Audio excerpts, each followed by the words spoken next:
point number 3. 10-5-1.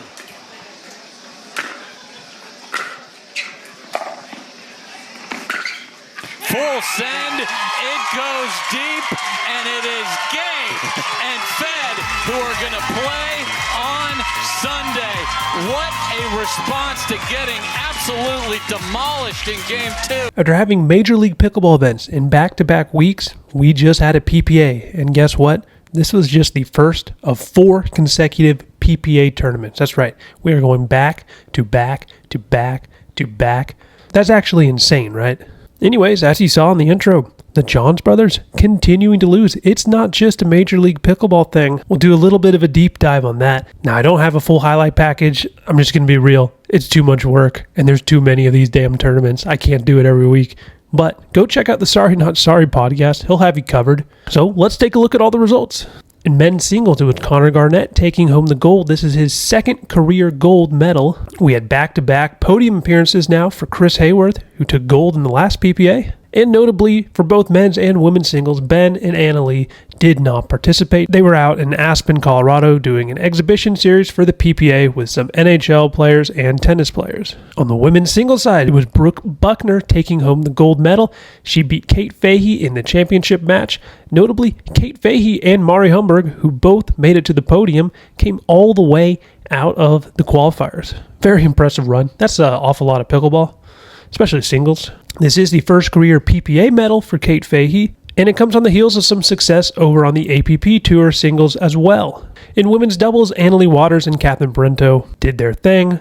Annalee Waters has now won 122 of her last 123 matches. In men's doubles, as we saw in the intro, Ben and Collin lost again. This time it was to Federico Staksrud and Gabe Tardio, the eventual gold medal winners. J.W. Johnson and Dylan Frazier lost in the championship round. Now, this is the first career PPA gold medal for Gabe Tardio. He had a fun moment here, eating some pizza.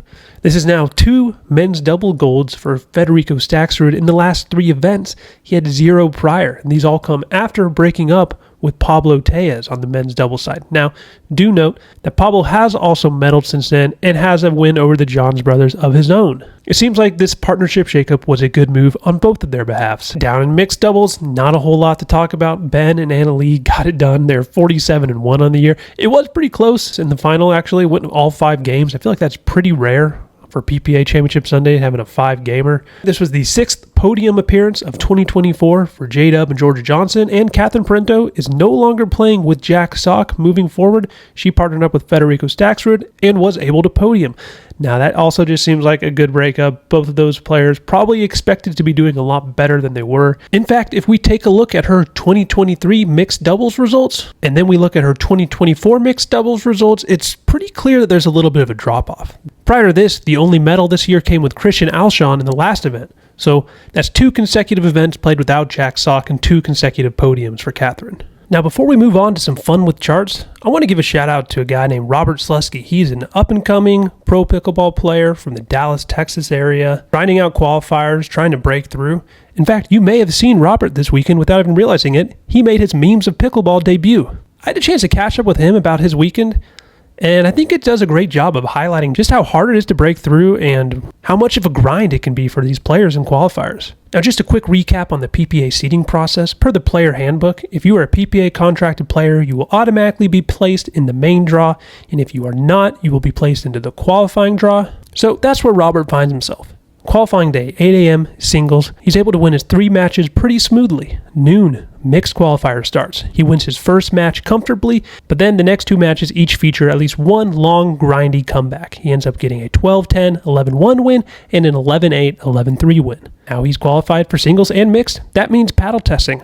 This is where things get interesting for him. The cramps start to set in. He actually said he couldn't even fill out the form. He was cramping so bad. He had to have a friend help fill it out. But nonetheless, on to the men's doubles qualifier at 3 p.m. He secures another comfortable win in round 1, and then round 2 turns into a long, grindy match. He starts cramping again, eventually comes up short 11-9 in the 3rd game to a very talented team of Kyle Kazuda and Tanner Tomasi, aka Team YouTube. Robert then collapses on the court, is helped back inside, he gets an IV, and gets out of the venue by 7 p.m. So he's been there for 12 hours. He's gone 7-1 in 8 matches, including a 15-2 game record, and he started off 15-0 in games before the cramping really set in.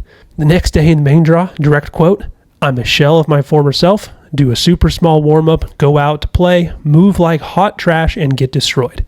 Now this is an 11-5, 11-3 loss to 15 seed Rafa Hewitt, and then the following day is mixed. He's recovered enough, able to put up a fight, but again comes up short. 11-9, 11-5 loss to 10-seeded Jack Sock and Leia Jansen. And that's the end of the tournament. You pay your registration fees, you pay to travel, you get your hotel, you go to these events, you play 8 matches in one day, you put your body through the ringer, and you're rewarded with a match against a very highly seeded player who is fresh. It's tough. It's brutal. And I applaud everybody out there who's grinding it. You know what? If you're ever at a PPA or an APP, get there a day early and go to qualifier day. Just pick somebody and follow them through. You'll see a lot of really good pickleball, and you'll see people who just want it so bad. Anyway, I thought that was really interesting. Thanks a ton to Robert for sharing his story. I'll be rooting for him going forward. And with that, let's go have some fun with charts. The first thing, this is just a big storyline. I'm going to keep harping on this because, number one, I'm going to guess it probably gets a lot of clicks. And number two, it's just very interesting. For so long, Ben and Collin have absolutely dominated the men's doubles side of the game. And it's just not the case anymore. Just take a look right here. Ben won gold in 74% of all men's doubles events that he participated in 2023. That's down to 42% this year. That's still a lot. I'd be happy with that, but it's far from the absolute dominant display we've come accustomed to from them. In fact, Ben and Collin have not won a men's doubles gold medal since April of this year. Here's another way to look at it. This is the match win percent for Ben Johns in doubles, mixed doubles, and singles. You can see still holding pretty strong in men's singles, although he has started to fade a little bit. Mixed doubles, they're not going anywhere. But the men's doubles, again, 78%. Moving on beyond that, although, like I said, I'm probably going to keep harping on that a little bit. Here we've got the top 10 career PPA gold medals for women's singles. I've updated this since the last video. Brooke Buckner now has multiple gold medals, and not a lot of people can say that. In fact, only 6 players have multiple PPA gold medals in women's singles. And here we are, inspired by the Olympics. We'll be weighting golds 3 points, silvers 2 points, and bronze medals 1 point. Ainley Waters still a massive outlier. You can see Brooke Buckner tied with Paris Todd and Mary Brasha down there at the bottom. Here we are, same chart for men's singles. Ben Johns stands alone. Federico Staksrud coming on very strong in 2024 though. And Connor Garnett now tied with Zane Navratil. What the hell? What's he doing on this chart? Way to go, Zane. Way to go. And again, weighted 3-2-1. You can really start to see Federico Staksrud coming on here. And how crazy is this? Tyson McGuffin really pops here. Let's go back to that other chart for a second. Tyson was in 4th here, but take a look at this again. The man racks up podiums like no one else. Well, like one other guy, but still. PPA gold medals career. And again, look at that flat line for Ben and Collin. Speaking of flat lines, Riley Newman, where you at, man? Has not won a gold medal since April of 2023. There's been some contract discussions, but take a look at this chart. Here's 2023 all results in doubles for Riley Newman. He was finishing quarterfinals or worse 34% of the time, up to 60% in 2024. His MLP team is struggling, and I think it's more than a fair discussion to have about Riley Newman. In fact, they had this discussion on PicklePod last week. Go check them out. Here we are again with our 3-2-1 weighted medal count. And kind of funny, Riley and Matt are actually tied in this one. And here you can see J.W. Johnson and Dylan Frazier coming on strong. Here we've got PPA gold medals in women's doubles. You can see Annalie and Catherine Parento stand above the rest of the pack. Rachel Rohrbacher and Anna Bright having some success together as well. Same chart with our 3-2-1 weighted medals. And finally, we've got mixed doubles where Ben and Annalie are Ben and Annalie. And our 3-2-1 weighted medals. J.W. Johnson coming on strong. James Ignatowicz, Anna Bright. A few more charts, just things I wanted to highlight. By the way, all these pie charts, huge shout out to Koopy Nation Facts, aka Odoth. I put in a fact request and he delivered in a big way. I was able to make all these fun pie charts.